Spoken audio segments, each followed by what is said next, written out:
Welcome back ناظرین، programme کے اس دوسرے حصے میں آپ کو خوش آمدید کہتے ہیں، اور اس وقت ہمارے ساتھ پاکستان سے ٹیلی فون لائن پر موجود ہیں شیعہ علماء کونسل کے نائب صدر مولانا سید علی محمد نقوی صاحب۔ تو بغیر ٹائم جو ہے وہ ضائع کیے ہم چلیں گے قبلہ کی طرف۔ آپ کی خدمت میں سلام کرتے ہیں اور آپ کو خوش آمدید کہتے ہیں اپنے لائیو پروگرام میں۔ قبلہ آج جو کہ آج کے دن کی جو ہے کہ بہت تبریک و تہنیت جو ہے وہ آپ کی خدمت میں عرض کرتے ہیں، اور آج بہت مبارک دن ہے، امام محمد تقی الجواد علیہ السلام کی ولادت بسعادت ہے۔ تو ہم چاہیں گے کہ اس سلسلے میں ہمارے مومنین کے لیے جو ان کی حالات زندگی ہے اس کے اوپر کچھ گفتگو فرمائیے۔ اعوذ باللہ من الشیطان الرجیم، بسم اللہ الرحمن الرحیم۔ امام محمد تقی علیہ السلام صلی اللہ، آج ان کی ولادت 10 رجب، اور ان کی زندگی جو ہے اگر ہم ائمہ کی زندگی اٹھائیں تو اس میں بڑی اہم ہے، کیونکہ بہت کم سنی میں آپ کے والد ماجد گزر جاتے ہیں اس دنیا میں، اور بہت کم سنی میں آپ جو ہے منصب امامت سنبھالتے ہیں۔ صحیح۔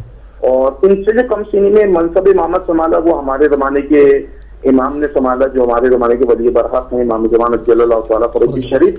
مگر ان کے سنبھالنے میں یہ رہا کہ جیسے انہوں نے منصب امامت سنبھالا تو غیبت میں چلے گئے، مگر آپ کے ساتھ یہ تھا کہ جب آپ منصب امامت پہ آئے تو جس وقت آپ کے والد گرامی کا سایہ چھوٹا تو 6 سال کی عمر تھی یا 7 سال کی عمر، لگ بھگ ایسی ہی ان کی عمر تھی، اور اس عمر کے اندر والد کا سایہ اٹھنا اور پھر منصب امامت سنبھالنا ایسے دور میں کہ جہاں حاکمین آپ کے سخت دشمنوں، مطلب آپ کے والد گرامی کو جو ہے شہید کیا محمود الرشید نے، اب وہی جو ہے اس وقت منصب خلافت بھی ہے، خلیفہ بھی بنا ہوا ہے لوگوں کا اور حاکم بھی ہے، اور اسی کے علاقے میں رہنا، اسی کے یعنی کہ جو بھی اس کی سلطنت ہے اس میں رہنا، اور اتنی کم سنی میں اور امامت کی ذمہ داری اٹھانا اور اس کے بعد اس کو حل کرنا مسائل قوم کے، تو امام کا جو زندگی کا دور ہے یہ بہت اہم و قیمتی ہے۔ مطلب 5 سال تو آپ 5 یا 6 سال تو نکال دیں کہ جو آپ نے اپنے والد گرامی کے ساتھ گزارے، مگر اس میں بھی یہ تھا کہ کچھ عرصے پہلے ہی امام جو تھے اپنے والد سے جدا ہو گئے تھے، اور تقریباً 6 سال کی عمر تک آپ کے والد اس دنیا تک چلے گئے۔ 6 سال کی عمر میں آپ جو ہے منصب امامت پہ آئے، اس کے دوران اس کے بعد جو ہے کچھ ایسے حالات ہوئے کہ امام کو بہت ساری جگہ پہ جو ہے مناظرے کرنے پڑے، کیونکہ آپ نے دیکھا ہوگا کہ امام حسین علیہ السلام جو ایک سلسلہ چل رہا تھا ائمہ کے ساتھ، یعنی کہ زیادتیوں کا کھلا زیادتیوں کا جو مولا کائنات سے شروع ہوا اور اپنی نہج کے جو عروج پہ پہنچا، جس میں کہتے ہیں بعد میں عروج، وہ تھا امام حسین کی شہادت، جو بہت کھلا اور بدترین یعنی کہ بدنما داغ اسلام کے دامن پہ جو لگا ہے۔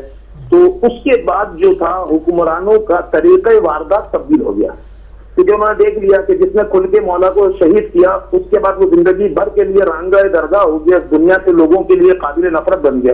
لہذا اب لوگ یہ نہیں چاہتے تھے کہ اس طرح کھل کے ہم امام کی مخالفت کریں، اس طرح کھل کے ہم امام کے اوپر حملے کریں کہ لوگ ہمارے دشمن ہو گئے۔ تو لہذا اس چیز کا جو مولا امام سید سجاد کو فائدہ ملا، پھر اس کے بعد امام محمد باقر کو کافی حد تک فائدہ ملا، اور اس کا جو فائدہ ملا وہ چھٹے امام کو ملا۔ مگر چھٹے امام کے کمالات کے بعد لوگوں نے یہ دیکھ لیا کہ اگر ہم نے ان کو چھوڑا اور عوام میں ان کا تعلق ہوا یا پینیٹریٹ کیا انہوں نے عوام میں، تو پھر ہمارے لیے مشکلات کر جائیں گے، ہم حکومت نہیں کر سکتے۔ لہٰذا کیا کرو، وہ ایک طرح کی پابندی، ایک طرح کا جسے ہم کہتے ہیں کہ ہر وقت جو ہے ان کو آبزرویشن میں رکھنا، ہر وقت ان کے پیچھے جاسوس رکھنا، ہر وقت ان کے جاسوسی میں لگے رہنا کہ اب کیا کر رہے ہیں، اب کیا کر رہے ہیں۔ تو ہم نے دیکھا کہ امام موسیٰ کاظم علیہ السلام کو پورا زندگی کا ایک بڑا عرصہ زندان میں رہے، امام جو ہے علی رضا علیہ السلام وہ کچھ عرصے مثلا زندان میں نہیں رہے تو دربار جیسے زندان میں رہے کہ زبردستی اب کرا دیا، اس کے بعد جو نتیجہ آیا وہ یہ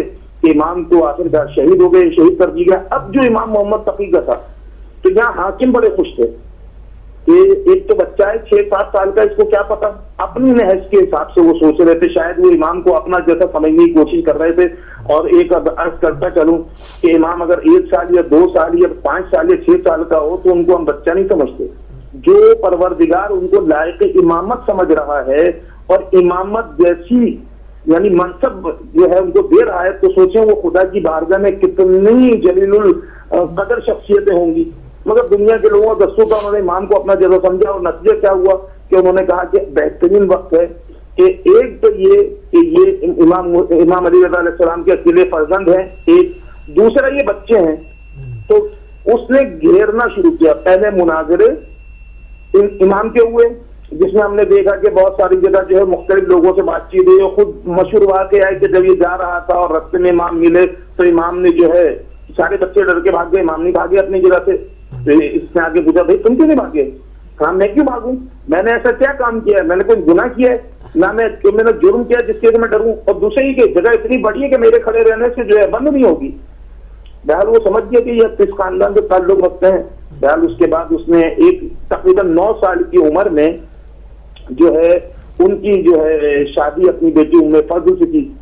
اور یہ بھی ایک سیاسی شادی تھی، ایک سیاسی جسے ہم کہتے ہیں کہ طریقہ کار واردات تھا جو استعمال کیا گیا، اور وہ طریقہ واردات کا نتیجہ جو ہے کوئی خاص ان کو ملا نہیں. جسے کہتے ہیں نا امام نے اپنا وہ جو میں ہمیشہ کہتا ہوں کہ ائمہ کی سیاسی بصیرت وہ اتنی مضبوط ہوتی تھی کہ اپنے کمالات کے ساتھ، اپنے فضائل کے ساتھ، اپنے معجزات کے باوجود سامنے والوں کے اس لائق نہ چھوڑا جائے کوئی الزام لگا دیں. تو امام محمد تقی نے بچپن میں امامت سنبھالی، مگر ہر طرح کے الزام سے بالکل محفوظ رکھا اپنے آپ کو، جس کا نتیجہ ہم یہ دیکھتے ہیں کہ سب میں مختصر ترین زندگی گزارنی پڑی امام کو اس کی وجہ سے. جو یہ سمجھ رہا تھا نا کہ چھوٹا بچہ ہے، تقریباً 9 سال کی عمر میں ان کی شادی کر دی ام فضل کے ساتھ، اور اس کا مدینے بھیج دیا، یعنی ایک جاسوسہ کو چھوڑ دیا امام کے ساتھ. اور اس کے بعد تو بہت سارے واقعات ہیں ام فضل کے جو بات پہ اپنے باپ کو شکایتیں کیا کرتی تھی کہ آج جو ہے ابو جعفر یہ کر رہے ہیں، آج ابو جعفر یہ کر رہے ہیں، وہ ہمیشہ کہتی رہتی تھی. تو اس کے بعد اس کو ڈانٹ بھی پڑتی تھی. مگر ہم نے دیکھا کہ جب دیکھا حاکمین نے کہ اب یہ نہیں کچھ کر سکتے، ہمارا ان پہ کوئی بس نہیں چل سکتا، تو 25 سال اور کچھ مہینے کی زندگی کے اندر یعنی سب نے اماموں میں مختصر ترین زندگی امام محمد تقی کی ہے. کم سنی میں منصب امامت اور کم سنی میں شہادت امام کی، یہ دونوں کام امام کے ساتھ اس لیے ہوئے کہ امام نے تمام معاملات کو ویسے ہی چلایا جیسے ان کے آباء و اجداد چلا رہے تھے. میں نے جانا بڑا ایک طریقہ ہے کہ آپ یہ دیکھیں کہ خریدنے کا امیر شام اور ابن زیاد کی کامیاب حکومتوں کا جو راستہ وہ یہ تھا کہ ایک طرف ان کے تلوار ہوتی تھی اور ایک طرف دینار اور درہم ہوتے تھے کہ بک کے آ جاؤ، یہ تلوار کے خوف سے ہماری طرف آ جاؤ، تو ہم کہیں سے بھی ہماری طرف آ جاؤ. دونوں طریقے وہ استعمال کرتے ہیں جیسے آج ہم دیکھ رہے ہیں دنیا میں دستور چل رہا ہے، اور امیر شام اور ابن زیاد والا ہے. مگر انہوں نے جو ہے اپنی جو ایک طریقہ ہوتا ہے، ایک نئی اسکیم تھی، اور یہ کہ اب ہم نہ تلوار سے کچھ کریں گے بلکہ اب بیٹی دے کے اپنی بہن دے کے ازدواج کرا کے امام کے وہ اپنا اثر و رسوخ ڈالیں گے یا امام کو پریشرائز کریں گے.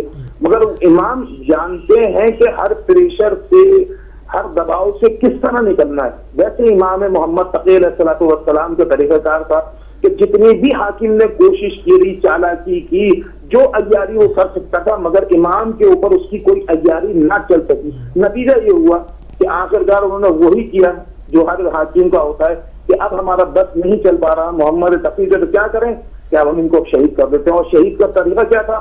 انہوں نے اپنی بیٹی ام فضل کے ذریعے سے جو ہے امام معتصم باللہ نے امام محمد تقی کو زہر دلوایا، اور نتیجہ یہ ہوا کہ ہمارا امام جو ہے ہمیں داغے مفارقت دے کے اس دنیا سے چلے گئے بہت مختصر زندگی گزار کے.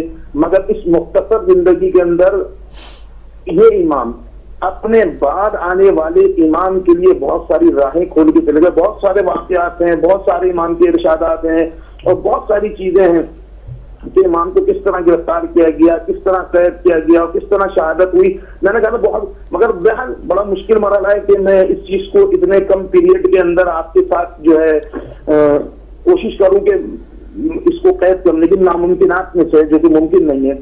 مگر میں بس یہ چند بڑے بڑے معروضات، ان میں سے سب میں بہترین معروضہ جو میں ہمیشہ کہتا ہوں آج کل کے زمانے کے حساب سے کہ ائمہ زمانہ شناس ہوتے تھے، انہیں یہ پتا تھا کہ ہم نے کرنا کیا ہے، ہماری اس وقت ذمہ داری کیا ہے. اس لیے آپ دیکھ لیں امام حسین کے بعد کسی بھی امام نے تلوار نہیں اٹھائی، بلکہ کیا کمال کیا، اپنے علم و فضل و کرامات کے ذریعے سے لوگوں کو دین کے قریب لے کر آتے رہے.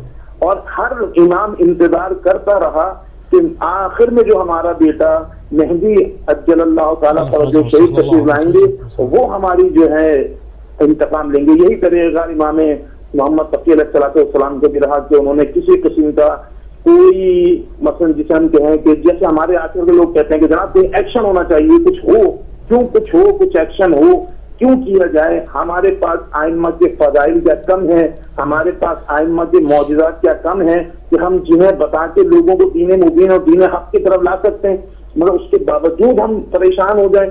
ایک مسئلہ چھوٹا سا میں عرض کر دوں, شاید ہماری کل بھی بات ہوئی تھی مگر وہ نہ ہو سکا, مکمل نہیں ہو پائی تھی. ہمارے یہاں بڑے بہت مسائل یہ ہیں کہ ہم بہت خوش عقیدہ لوگ ہیں اور بہت زیادہ کوشش کرتے ہیں کہ آئمہ سے, کیونکہ بہت مشہور معروف روایت ہے مولا کی کہ دو آدمی میرے متعلق ہلاک ہوں گے, ایک جو حد سے بڑھ جائے گا اور ایک وہ جو حد سے گر جائے گا.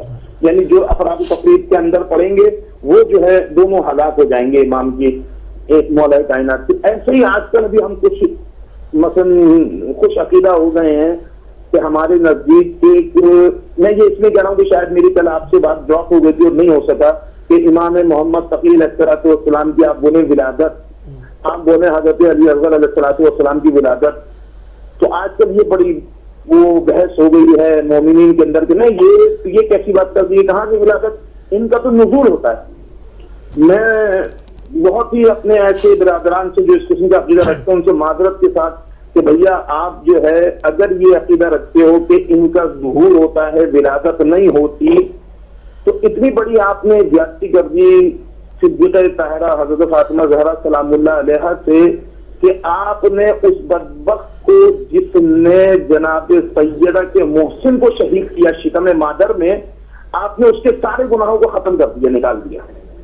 کیونکہ آپ تو یہ کہتے ہیں نا کہ آپ کی ولادت نہیں ہوتی, نزول ہوتا ہے, تو پھر محسن کا تو نزول ہونا تھا. آپ کیوں روتے ہو کہ جو ہے جس میں مادر اطہر کے اندر جو ہے محسن شہید ہو گئے. مطلب ہمارے اندر کچھ ایسے لوگ آنا شروع ہو گئے, کچھ ایسے افراد شامل ہو گئے, اب وہ ذاکرین کی صورت میں ہو, مبلغین کی صورت میں ہو, جنہوں نے اس مذہب تشیع کو اس طرح کر دینا ہے کہ سارے معاملات اس طرح نکال دیے جائیں کہ جن لوگوں پہ یا جن لوگوں نے مسائل ڈھائے اہل بیت کے, ایک دفعہ ان کے اوپر جو ہے نا ہاتھ نرم ہو جائے کہ نہیں یہ لوگ تو جھوٹ بولتے ہیں, آئمہ کا تو نزول ہوتا تھا.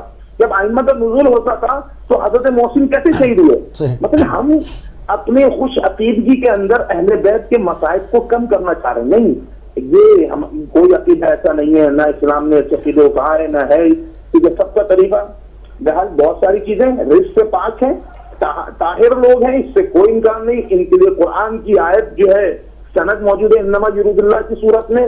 ہمارا پکا بالکل مسلم عقیدہ ہے کہ پروردگار نے تمام رزق, تمام نجاسات, تمام جتنی بھی شیاطین و خبائث کی یعنی کہ چیزیں ہوتی ہیں ان سب کو اہل بیت سے دور رکھا ہے. جی اچھا, یہ تو بہت خوبصورت طریقے سے آپ نے ہمارے ناظرین کے لیے مکمل جو اس وقت کا ماحول تھا, اس کے اندر جو آئمہ کی سیاسی زندگی کے اوپر روشنی ڈالی اور کس طرح سے کن نامناسب حالات میں جو ہے مکتب کو بچاتے ہوئے, کن سختیوں کو جھیلتے ہوئے آج جو ہے وہ ہمارے سامنے یہ مکتب الحمدللہ مکمل حفاظت کے ساتھ موجود ہے. ایک چیز اس کے اوپر میں چاہوں گا کہ ناظرین سے اور گفتگو کی جائے, کیونکہ آپ اس وقت خود پاکستان میں موجود ہیں. یہ جو ابھی ایک شور اٹھا ہوا ہے کہ امام کعبہ آئے تھے اور وہ کچھ اس طرح کے لوگوں سے ملے ہیں جو کہ جہادی تنظیمیں ہیں, جہادی سرگرمیاں رکھتے ہیں, دہشت گرد ٹولے ہیں, تو یہ حکومت پاکستان نے کیوں آنکھیں بند کی ہوئی ہیں, ان کو اتنا غیر سیاسی جو غیر سفارتی سرگرمیاں ہیں اس کی کیوں اجازت دی ہوئی ہے؟ دیکھیں, یہ تو میں آپ کو پہلے بھی عرض کر چکا ہوں کہ یہاں جو ہے خاندانی ریلیشن چل رہے ہیں. مثلا بہت ہی اردو آسان اور شریف سی اردو میں بولوں تو سمدھیانے کی چل رہی ہے بات ساری کی ساری. مسئلہ یہ ہے کہ نہ وہ اپنا حوثی جو ہیں حملہ کر رہے ہیں خانے خدا پہ, نہ وہ رسول خدا کے روضے پہ حملے کے خواہش مند ہے, نہ ان کی کوئی ایسی آرزو ہے. کوئی مسلمان ایسا نہیں, ان کی طرف سے کئی دفعہ تردید آ چکی ہے. میں نے کہا جیسے آئمہ کے زمانے میں بھرپور طریقے سے جو آج ہمارے یہاں کہتے ہیں نا پروپیگنڈا, وہ بیسکلی کام ہوتا تھا جھوٹ اتنی زیادہ تعداد میں بولو کہ وہ سچ لگنے لگے. تو یہی کام کچھ یہاں ہو رہا ہے. اب مسئلہ یہ ہے کہ ہمارے ملک میں ایک غیر شخص آئے اور وہ ہماری فوجی اداروں کی حکمت عملی کے خلاف خود ڈائریکٹلی لوگوں کو بھڑکائے. کیونکہ ابھی آپ دیکھیں نا، راحیل شریف بھی گئے تھے اور نواز شریف صاحب بھی گئے تھے سعودیہ، ایک دن وہاں دورہ کیا، اگلے دن راحیل شریف صاحب آ گئے اور وہ آگے چلے گئے. مگر اس کے باوجود ایک آدمی آ رہا ہے اور ہمارے ملک میں بیٹھ کے ہماری لا انفورسمنٹ کے ایک ڈیسیجن کے خلاف لوگوں کو بھڑکا رہا ہے. اور اس کے اندر انہی کے ہم عقیدہ اخبار جو ہے وہ یہ خود خبر نشر کرتا ہے کہ جناب سارے لوگ ڈونیشن دینے کے لیے پہنچ گئے. اور بعض مولوی تو اس لیے ناراض ہو گئی کہ اگر بھیا ہمیں پہلے بتانا تھا یہاں ڈونیشن کی بات ہے تو ہم بھی اپنی پرچیاں لے کر آتے. تو سب نے آشکار ہو گیا کہ کون پیسے دے رہا ہے یہاں پہ، کون پیسے بانٹ رہا ہے، کون کیا کر رہا ہے. یہ سوال میں نے آپ سے اس لیے کیا ہے کہ ابھی جب آپ ائمہ علیہ السلام کی سیاسی زندگی پر گفتگو فرما رہے تھے تو آپ نے کہا تھا کہ بنی امیہ کی ایک طرف تلوار اور دوسری طرف پیسے دینے کی جو پالیسی تھی کہ ایک طرف سے مال نچھاور کرو اور ایک طرف سے تلوار کے خوف سے لاؤ.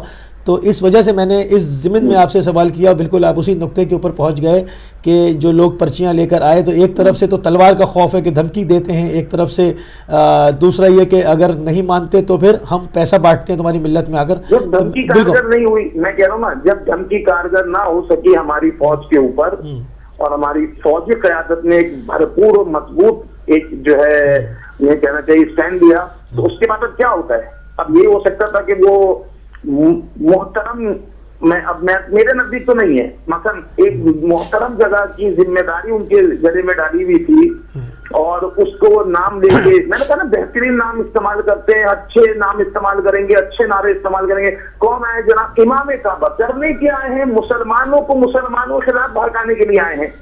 آپ کو محسوس نہیں ہوتا کہ اگر ہم پچھلی تاریخ میں چلے جائیں امام حسین کے خلاف کس نے بھڑکایا؟ مسلمانوں ہی تو بھڑکایا. کس کے فتوے تھے؟ 300 مولویوں کے فتوے. کس کو؟ سید الشہداء امام حسین فرزند زہرا اور رسول کو قتل کرنے کا فتویٰ. تو کون دینے والے تھے؟ وہ یہودی، عیسائی، مجوسی نہیں تھے، وہ سب کے سب مسلمان تھے. تو آج بھی وہی ہو رہا ہے، کعبے پہ وہی خائن لوگ بیٹھے ہوئے ہیں، وہی خائن خاندان بیٹھا ہوا ہے کہ جس کا کام، جس نے سلطنت عثمانیہ ختم کی، مسلمانوں کے جگر کے اندر چھڑا گھوپا اپنے آپ. ورنہ سعودی عرب کا کوئی وجود نہیں تھا، حجاز مقدس کہلاتا تھا. اس کو باقاعدہ ایک ملک کی صورت میں انہیں تحفتاً دیا گیا کیونکہ انہوں نے بہترین طریقے سے انگریزوں کی غلامی کی تھی. اس کا نتیجہ یہ تھا یہاں بنا دیا تھا. اردن جو ہے شاہ حسین کے خاندان کو دے دیا گیا تھا. یہ سب تحفے میں ملا ہے کیونکہ ان لوگوں نے سلطنت، مسلمانوں کی سلطنت عثمانیہ توڑی، اس کو تاراج کیا، اسی خانہ خدا کو برباد کیا، اسی خانہ رسول خدا کو برباد کیا. کتنے یعنی اصحاب رسول کے روزوں کو مسمار کیا. خود شہزادی کا روزہ مسمار ہوا. جنت البقیع کی حالت آپ دیکھ لیں. ابھی بھی کیا ہو رہا ہے؟ ابھی بھی بہت پریشر پڑا ہے. تو وہ جو رسول اللہ کی ولادت کی جگہ ہے وہ رکی ہے، ورنہ شاید یہ اس کو بھی توڑنے کے ارادے سے بیٹھے ہوئے تھے. بلکہ اگر آپ حج پہ گئے ہوں تو جہاں ہم جاتے ہیں خانہ خدا سے نکل کے پیچھے رسول خدا کی ولادت کی طرف، تو سیدھے ہاتھ پہ ہمارے ایک پہاڑ بنا ہوا ہوتا ہے اور پہاڑ کے ساتھ ایک محل بنا ہے. اس جگہ پہ مسجد تھی شق القمر، جہاں پہ رسول خدا نے چاند کے ٹکڑے کیے تھے. وہ مسجد توڑ کے محل میں داخل کر دی گئی. وہاں ہوتا کیا ہے؟ عیاشیاں. یہ سب عیاشی جو ہے حج کے پیسے پہ تو ہو رہی ہے. اگر ہمارا حق ہے اتنا تو ہمارے پاکستان دے جانے دے پاکستانی، قربانیاں دے پاکستانی. جو پاکستانی حج کرے تو اتنا مہنگا. مثلا یہ تو ہمارے ساتھ ایک ڈرامہ اور دھوکہ ہو رہا ہے. اسلام کے نام پہ لا حکم الا للہ والا نعرہ ایک دفعہ پھر نکل آیا کہ اللہ کے حکم سے بڑا کوئی حکم نہیں، اللہ کے حکم کے آگے کسی کا حکم نہیں، اللہ کے گھر کے آگے کسی کا گھر نہیں، لہٰذا کیا کرو. اب وہ بدبخت خائنین حرمین شریفین جو ہیں اپنی بد کرداریوں کو چھپانے کے لیے حرم خدا اور حرم رسول خدا کا نام استعمال کر رہے ہیں. انہوں نے امام کعبہ کو بھیجا. یعنی 1400 سال سے جو بنو امیہ اور 1400 سال سے جو بنو امیہ اور بنو عباس کی جو اسٹریٹجی چلی آ رہی ہے. بنو امیہ کی دیکھیں، بنو امیہ شاید ختم ہو گئی ہو یا کم ہو گئی ہو، مگر ان کے نسبی بیٹے نہیں، حسبی بیٹے ضرور چل رہے ہیں. حسبی اولادیں بھی چل رہی ہیں جنہوں نے چاہے نسل نہ ہو مگر کام میں آج بھی بنو امیہ کی پالیسی وہی کی وہی چل رہی جو بنو امیہ نے رکھی، وہی جو ہے ان آدھے سعود و آدھے یہود نے جو اس کو برقرار رکھا. اور بڑی پریشانی ہے ان کو کہ ہم نے بہت کوشش کری. بلکہ میں تو یہ تک سن رہا تھا کل ٹی وی پہ جو آ رہے تھے کچھ تجزیہ کار، انہوں نے کہا کہ 4000 فوجی، وہ خود یہ کہہ رہے ہیں کہ غیر مصدقہ مگر یہ خبر ہے ہمارے پاس کہ 4000 فوجی بھاگ گئے. کہ بھائی ہم ہوتیوں سے نہیں لڑیں گے تو ہمارے مسلمان بھائی ہیں، ہم ان سے کیوں لڑیں؟ ایک ویب سائٹ میں 10,000 تک کی تعداد ہے، ایک ویب سائٹ میں 10,000 تک کی تعداد ہے. جی ہاں، 4 کی اور 10 کی دونوں آ رہی ہیں.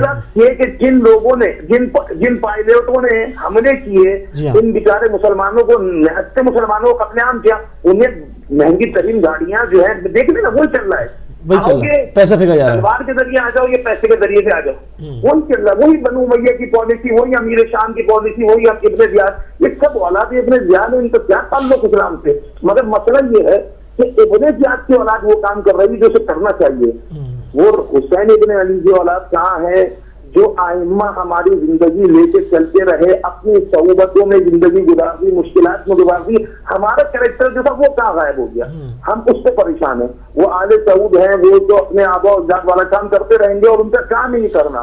ہمارا کام جو تھا، جو ہم نے کہنا کہ اتنی شہادت دینے کے بعد بھی ہمارے اندر وہ اتحاد، وہ یکجہتی نہیں ہے، ہمارے اندر وہ ایک بحیثیت قوم، بحیثیت مذہب شیعہ آپ کے خلاف کیا سمجھ رہے ہیں کہ پالیسیاں ختم ہو گئی ہیں طریقے واردات میں نے کہا نا کہ دیکھیں ائمہ کی زندگی ہمارے لیے نمونہ عمل ہے.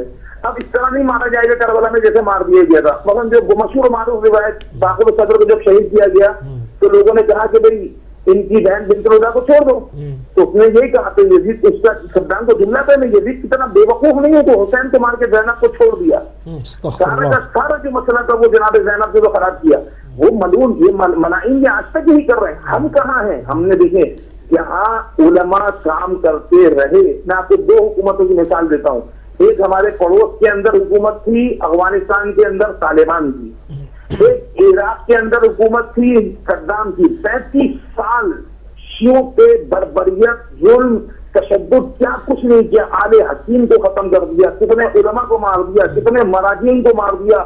مثلا عام صدر خاندان کے بڑے بڑے ناموں کو قتل کر دیا. باقر صدر اور موسیٰ صدر جیسی شخصیتیں اس طرح ہمارے سے غائب ہو گئی کہ آج تک نہیں مل سکی. کوئی خاص جیسی شخصیت کو ان لوگوں نے مار دیا. مگر وہاں علماء کا کام، مراجعین کا کام اور ان مومنین کا کام، میں ان میں مومنین کو بھی شامل کرتا ہوں جو ان علماء کے پیچھے چلتے رہے. انہوں نے نتیجہ دکھایا کہ جب وہ ملعون ہٹایا گیا اپنے ہی سرپرستوں کی طرف سے تو نتیجہ کیا آیا؟ ایک نیا انقلاب نظر آیا لوگوں کو، ایک نئی نظر آئی. کل تک وہاں زبردستی لوگوں کو برہنہ رکھا جاتا تھا، لوگوں کو کپڑے کم پہنائے جاتے تھے. مثلا میڈیا جو تھا بےہودہ تھا. جیسے ہی حاکم ہٹا ہم نے دیکھا کہ وہاں اسلام نظر آیا. ایک زبردستی کا اسلام چل رہا تھا افغانستان میں، ڈنڈا مار مار کے داڑھی رکھوائی جا رہی ہے، ڈنڈا مار کے پردہ کرایا جا رہا ہے. جیسے ہی وہ بھاگے نتیجہ کیا ہوا کہ لوگوں نے برقعے اتارے، لوگوں نے داڑیاں موننا شروع کر دی، وہاں بیوٹی پارلر کھل گئے. دیکھیں 2 جگہ مختلف حکومتیں آئی ہیں ہمارے سامنے، اور ایک جگہ زبردستی اسلام چل رہا تھا، ایک جگہ اسلام کو نابود کیا جا رہا تھا. مگر جہاں وہ نابود کرنے والا خود نابود ہوا تو ہم نے دیکھا کہ اسلام جو ہے ابھر کے نظر آیا. اور جہاں ڈنڈے مار کے اسلام چلانے کی کوشش کی جا رہی تھی وہاں ہم نے دیکھا کہ جیسے ہی وہ لوگ گئے، میں تو گئے تو جملہ غلط ہے، وہ اپنے آبا و جاتی کا جب وہ فرار ہوئے تو نتیجہ یہ آیا کہ وہ جو اسلام تھا جتنی تیزی سے آیا تو اس سے زیادہ سرعت اور تیزی سے چلا دیا لوگوں کے ذہنوں سے. میڈیا آج کیا ہے؟ وہ وہی افغانستان ہے مگر آپ کو اسلام نظر نہیں آتا ہے. مگر آپ آج عراق دیکھ لیں کتنا بھرپور آپ کو جو ہے اسلام نظر آئے گا. کتنی 35 سال بہت بڑا پیریڈ ہوتا ہے، 3 نسلیں جوان ہو جاتی ہیں. اس کے باوجود وہ اپنا نہیں کرتے کیونکہ لوگوں میں شعور تھا. آج ہمارے پاکستان کے لوگوں میں یہ شعور نہیں ہے کہ ہم نے ائمہ کی سیرت کو اپنانا. میں کہتا ہوں یہ سب نے بڑی سیاسی غلطی ہوگی. بہت خوبصورت محترم مقدس ہے. بہت خوبصورت گفتگو فرمائی آپ نے. اور چونکہ ہمارے پاس آگے بریک کا بھی ٹائم ہوا جا رہا ہے، آپ ہمارے ساتھ شامل ہوئے. پاکستان سے شیعہ علماء کونسل کے نائب صدر جناب علامہ سید علی محمد نقوی صاحب، ہم آپ کے بہت تہہ دل سے مشکور اور ممنون ہیں. بہت مہربانی، اپنا قیمتی ٹائم بہت خوبصورت تجزیہ دیا پورا. بڑے آسان لفظوں میں جو ہم جو عام فہم لوگ ہیں ان کی سمجھ میں بھی آسانی سے جو باتیں آ جائیں.